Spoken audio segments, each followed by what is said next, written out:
Reading a book about playing music is kind of like reading a book about speaking a foreign language that can be immensely useful, but only if you put in the work. There have been several of these books that have really inspired me to put in the work and have changed how I view music. I wouldn't be the musician that I am today without them.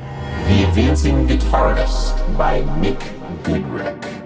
So believe it or not, this thin little book has enough stuff to practice for, I'm going to say, about a decade. It really taught me to think of practicing more like a challenge rather than a series of obligations that you must follow. Every chapter and almost every page has a series of questions that try to get you thinking a little bit more laterally. It taught me to think more along the lines of, well, what if this happened, rather than, well, what should I practice next? One of my favorite examples of this is what he calls the science of the unitar, or just improvising on one string so you can't rely upon muscle memory to guide melodic decisions.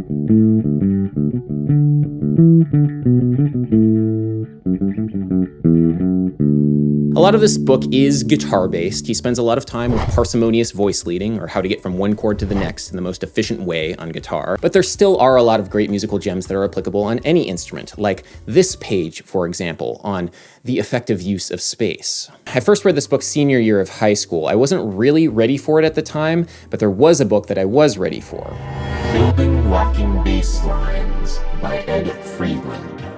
In the 9th grade, I joined my high school's jazz band. I didn't know anything about jazz. I could barely read music. I definitely didn't know how to improvise. And so the first time I saw this, I panicked. What am I supposed to do with that? Can basses even play chords? Am I just supposed to play the root? Building Walking Basslines is a bare-boned, stripped-down, streamlined, and rather elegant introduction to the idea of creating a walking bass line. It spends a lot of time with the age-old idea of a root 5th bass line and applying it to a walking line, and then slowly and methodically adding more nuance to the idea. First with chromatic approaches, then with scalar approaches, and then finally with arpeggiation. I was very quick to get the idea of a walking jazz bass line after reading this book, even with a very cursory knowledge of theory at the time. For me, it was kind of like connecting the dots through a harmonic maze, almost like solving a crossword puzzle with my bass.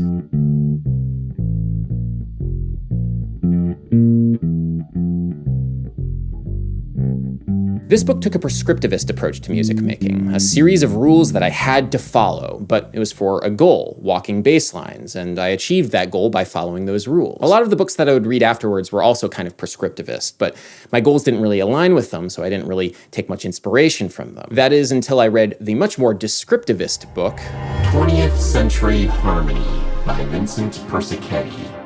When I was at Berklee, I loved to go to the Stan Getz library and read as many books on theory and composition as I could possibly get my hands on. One of the books that I found was 20th Century Harmony, which was way different than any of the dry prescriptivist theory books that I was assigned, like Tonal Harmony by Casca Payne. Just like Building Walking Basslines, 20th Century Harmony is practical. It's written for people who want to write music, not to analyze it. It doesn't really concern itself with how you should do things, it just tells you what they are. It's almost as if the book says, here are the toys, now go and play. The first year that I moved to New York, I spent a lot of my subway commute annotating pages of 20th Century Harmony. I know, I was one of the cool kids, but I learned a lot from this commute. From extended harmony, to quartal harmony, to polychords, to tone clusters, to compound mirror harmony, to a particularly wicked device called fused harmony. The book is a cornucopia of cool techniques and how to get them. I was, and definitely continue to be, seduced by the idea of harmonic color, shades of musical experience expressed through harmony. Instead of trying to obfuscate these sorts of experience through musical jargon, Persichetti instead opts to try and explain every single effect through subjective terms. Neutral, restless, transparent, brilliant, ambiguous and veiled, cloudiness, suppleness. Even if these terms are subjective, for me this has been much more useful in understanding my emotional reaction to these musical effects. The book does not say what is right and what is wrong, and so after one morning commute, as I was finishing annotating the book, I summed up the final paragraph like this: do whatever the f*** you want. The book was enormously influential on me, but I really enjoyed a lot of the books that I read in the Berklee Library, and I took a lot from them. I took a lot from all of them except for one. A Chromatic Approach to Jazz Harmony and Melody by Dave Liebman.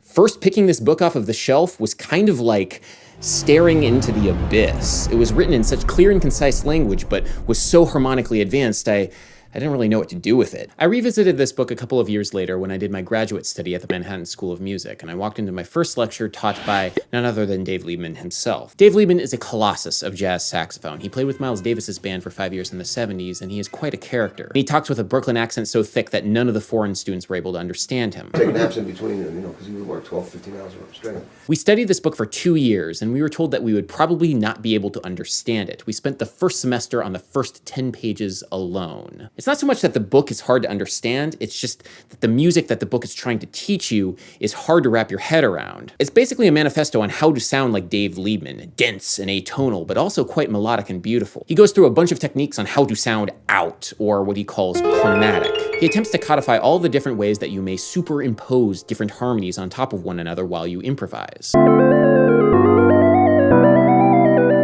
He also goes through techniques like intervallic improvisation, where you use different intervals as the basis for your improv instead of chords. The result is an improvisational concept quite unlike any other. Even though to this day I still quite haven't really fully grasped it, just being exposed to these ideas has really opened my mind to what's possible.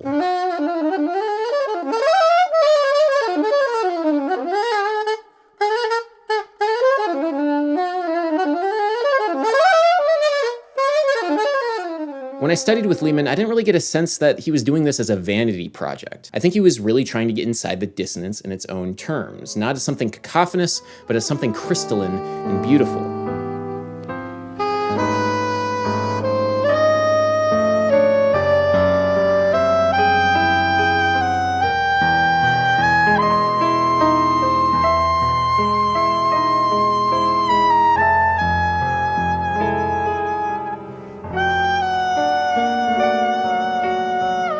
This idea of getting inside of a sound instead of just letting it pass through you really hit home with me with this next book. Harmonic Experience by W.A. Matthew. I've talked a lot on this channel about the relationship of polyrhythmic ratios to harmonic ratios, and I gave a talk at Ableton Loop last year on this very subject. About a week after this talk, I got an email from W.A. Matthew asking to talk about his book, Harmonic Experience, assuming that I had read it because I was talking about a lot of the things that he does in that book. I actually hadn't read it, so I ordered it off Amazon, and reading it for the first time, honestly, was kind of a revelation to me. He talks about some of the things that I've been interested in much greater detail and much more clearly than I ever did. He wrote Harmonic Experience as a means of trying to connect just intonated pure intervals with our Western 12-tone equal-tempered system. The big takeaway in this book for me is his approach to the 5-limit lattice. It's an interconnected web of purely tuned major thirds and perfect fifths that reveals all kinds of really interesting things, like how A-flat and G-sharp are not actually the same note, and why that is. The reason for this is that in 5-limit tuning, which is a tuning system that uses the 5th harmonic or major third as the most complicated interval for building, A-flat is built by going down a major third from C. G-sharp, on the other hand, is built by going up 2 major thirds from C. The result, if you're using pure major thirds built upon a 5-to-4 ratio from the harmonic series, are 2 separate, distinct notes. They both sound consonant when you play them against C, but there definitely is a perceptible difference between A-flat and G-sharp that does not exist in a 12-tone equal-tempered system. In other words, even though there is no differentiation between A-flat and G-sharp on the keyboard, they're what we would call enharmonic equivalents because the keyboard is a 12-tone equal-tempered system. There might be situations where making that distinction between A-flat and G-sharp is actually musically preferable in one way or another. That realization has been enormously influential on me. To be 100% honest, I'm still working my way through this book. Every page is something new and different and exciting for me. I'm including this book here, even though I haven't finished working my way through it, because I think it's important to note that our perspectives are not fixed. If I was to read Building Walking Basslines for the first time now, it wouldn't have the same impact on me as it did when I was a teenager. And if I was to read Harmonic Experience when I was a teenager, it would fall on deaf ears. Even if these books are not arriving at the right time for you, maybe they're too late or too early in your musical career, I hope you do find books that inspire you to put in the work to become a better musician. These books certainly did for me.